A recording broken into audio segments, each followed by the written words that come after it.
Okay, so here's the next one.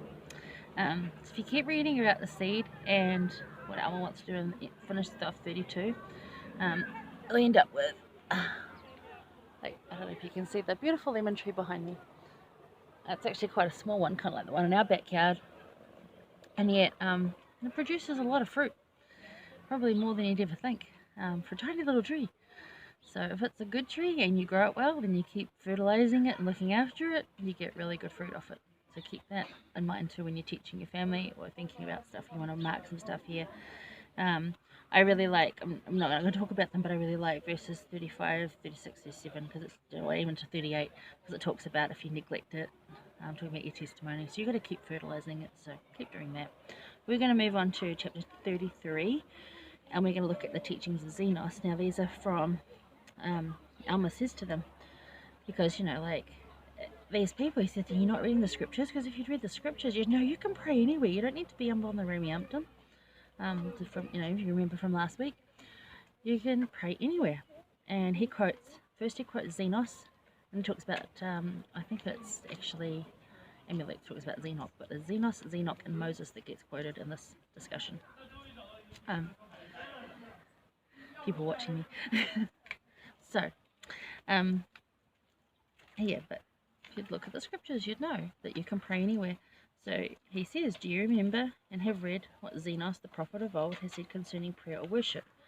And then go and read verses 4 through 11. Because literally, he says you can pray in the wilderness, you can pray in the field, you can pray in the house, in the closet, in the midst of thy congregations.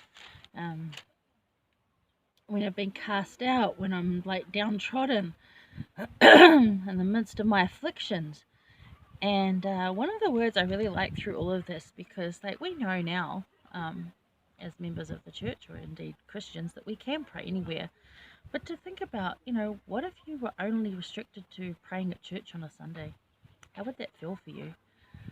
Because like for some people in their religions, that's what COVID's done to them. They're only allowed to pray on a Sunday or at a certain time. And, you know, what if you needed to pray right then? You're like, oh, no, it's not 6 o'clock yet or whatever. You know, like I'm not picking on anyone's religion, don't get me wrong. But how blessed we are to have the knowledge that we can pray anytime, anywhere. And kind of cool, isn't it? So have a look at that, mark those places. But one of the other things I really like this is how much he mentions, this is Zenos' teachings, how much he mentions the word merciful. And he says that God is merciful unto me when I prayed here. God was merciful when this happened. He was merciful when that. He heard me here and was merciful. And it just goes back to this whole, what we've been sort of talking about this year so far with my classes, is the different things we can learn about Heavenly Father. That He's a God of deliverance, that He's a God of mercy, basically. And there's a couple of other things we've come across. Just two off the top of my head. You probably can know some others. So think of that. Verses 12 to 13 and verse 32 are really good as well. And they talk specifically about the atonement, the grace of Jesus Christ.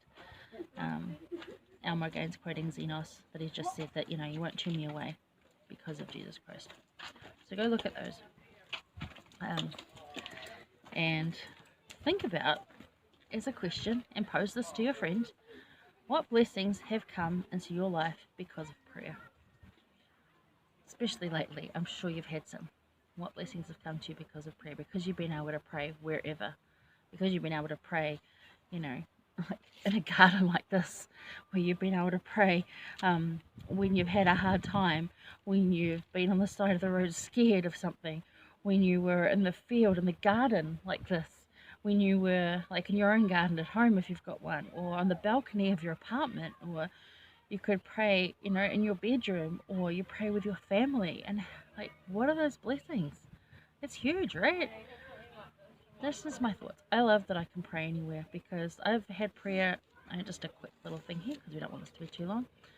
You know, a prayer can even just be a plea from your heart, a heartfelt plea, you know? It can be, I've been in the supermarket and been in the midst of having a panic attack and just been like, I'm frozen, words that just won't come. And I'm just like, my heart just sent out this, help, Heavenly Father, help. And immediately I heard my name being called, and it was a sister in our ward who At that time, like I know better now. At that time, didn't know that well. Thought I knew her, and she was like, you know, Lorraine, and I was like, oh yeah, and she like started talking to me, and I followed her through the checkouts. And while she was going through the checkouts, I was able to talk to her little girls, and it helped me be able to not have a complete meltdown in public supermarket that was busy. That helped me get out of the supermarket and back into my car where I could do some breathing and take some medication and go home. Um, and you know, like, so I'm saying, like, you can pray anywhere. I didn't have to wait till Sunday. I didn't have to wait till a certain time of day or who I was with to say the prayer for me. I didn't have to get out my prayer book and say which one's going to work for me right now. I could just pray. And we're going to go on talking about praying from your heart in a couple of days. And, well, for me, in about 10 minutes when I go and do one over there. But, you know, I post these every day. So have a look at that. But think about that. Alrighty. There's that one. Lovely garden. Okay.